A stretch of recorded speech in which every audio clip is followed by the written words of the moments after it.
Well, well, well. Look what brave little mouse has come crawling into my den. An impressive feat, I must say. At least, for a mortal. Why, it's not every day you see someone such as yourself walk so brazenly into hell. The confidence on your face, it's something to be admired. But what else should I expect? After all, it takes a certain kind of braveness, or stupidity, to make a deal with one such as I. To make a deal with the devil. Welcome to my parlor, brave little mouse. It is a pleasure to make your accommodation once again. How might I be of assistance? Actually, before we get started on the nitty-gritty of your reasons for being here, allow me to alter our surroundings slightly, make them a bit more relaxed, comfortable even. It's ever so important to me that my clients enjoy the time they spend here. And you're no different, even though I doubt what we will be discussing will be particularly pleasant. There we go.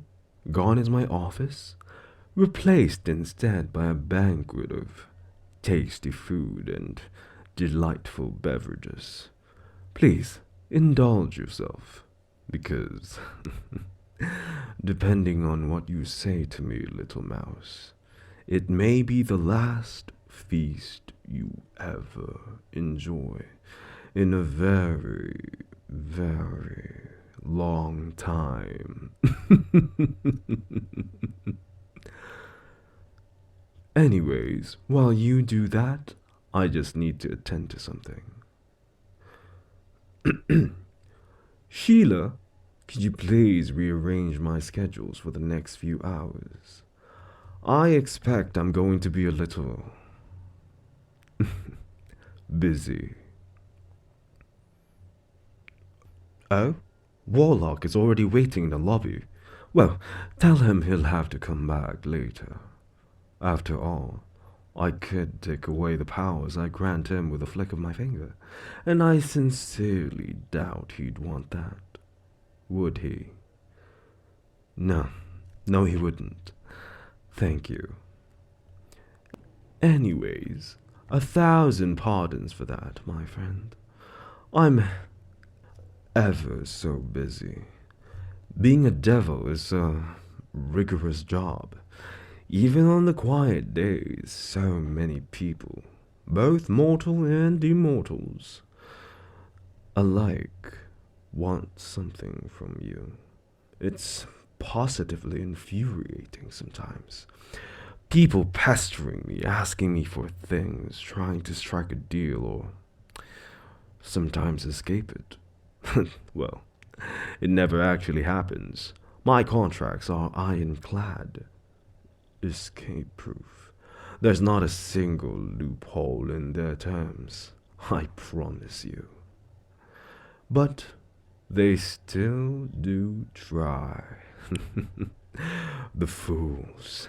They always think they can outwit me, when they most definitely cannot. But enough of the ranting and moaning from me. That's not what you're here for.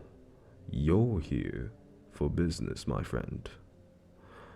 With a purpose.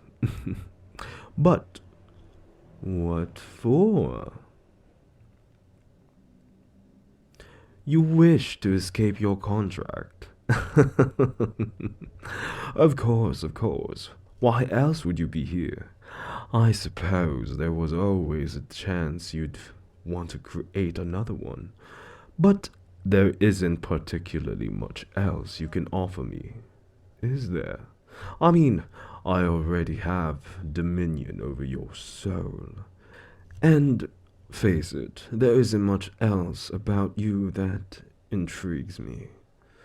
Your talent, your skills, all are irrelevant to one such as I. All that matters was what makes you, you. And I already have that, don't I? Oh, forgive me. I sign so many contracts daily, I've actually forgotten. What did you sell your immortal soul for again? Ah, yes, you wanted to be a successful writer. I remember now. Watching you day in, day out at that computer, tip tap typing away at that keyboard, spurting out words, crafting sentences, and forming stories, all in the hopes that you might one day make it big. That you might one day have people acknowledge your talent, and that you might one day get published. And have you not? Have you not succeeded in what you set out to do? Have I not fulfilled what I promised? You are a successful writer, are you not? Though, I suppose in a way, you already were. For anyone who enjoys what they're doing is a success in one form or another. Sure, you could have waited. You could have bided your time like everyone else.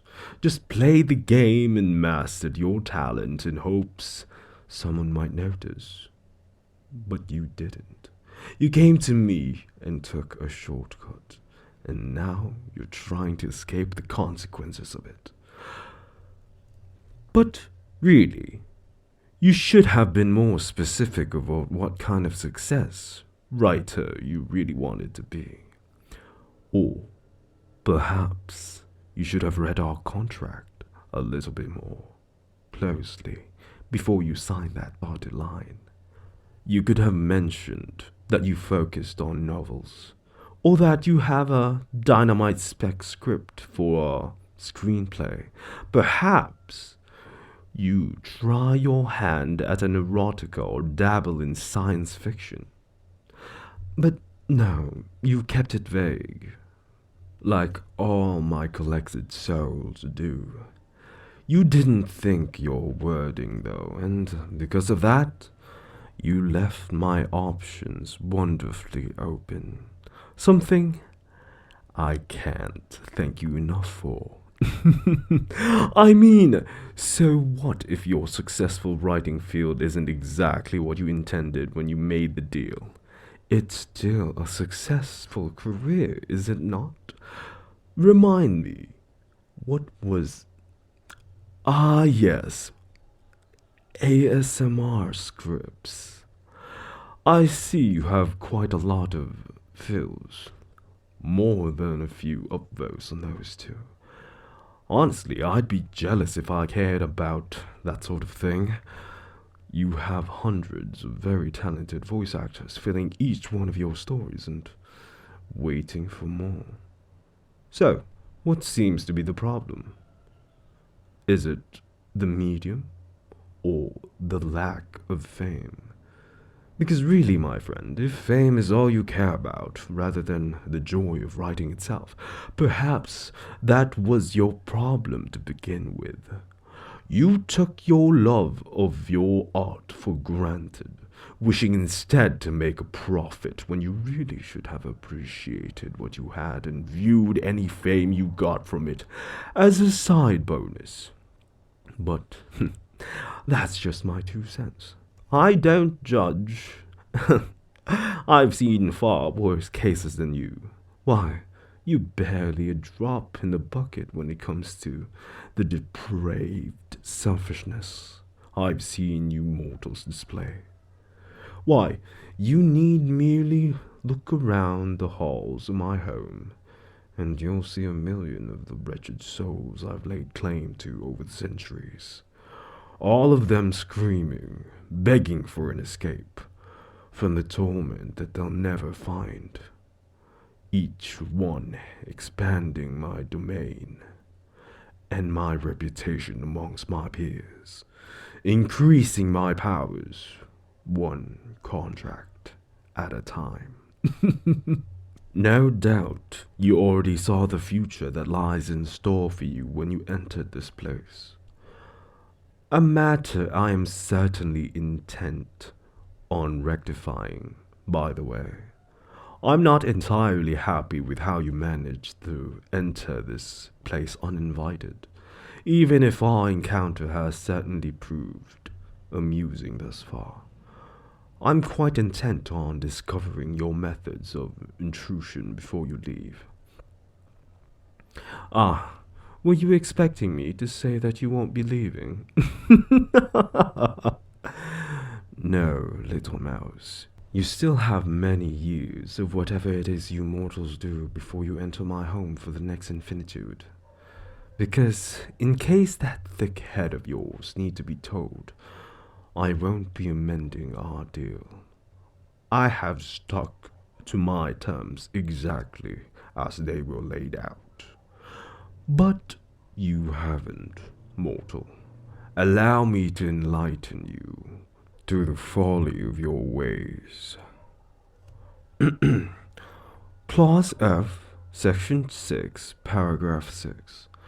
Client will not enter the home of the contractor unless otherwise invited. Doing so will result in one of the several punishments listed below. Those punishments, let's look at them, shall we? Permanent blindness, a loss of a limb, deafness, mute, incognito.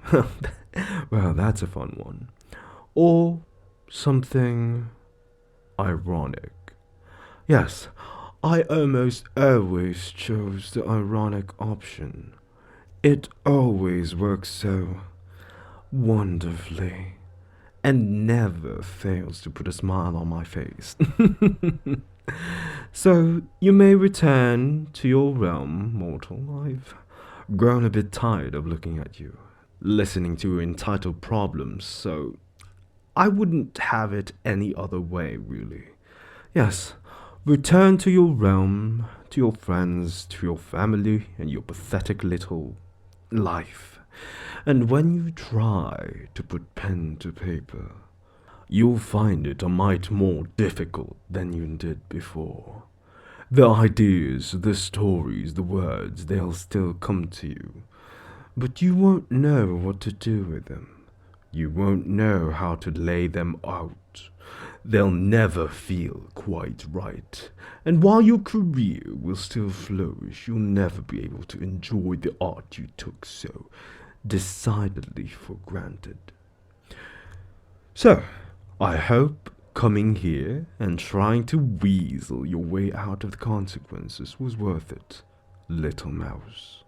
I hope in the next few decades of creative bankruptcy were what you desired.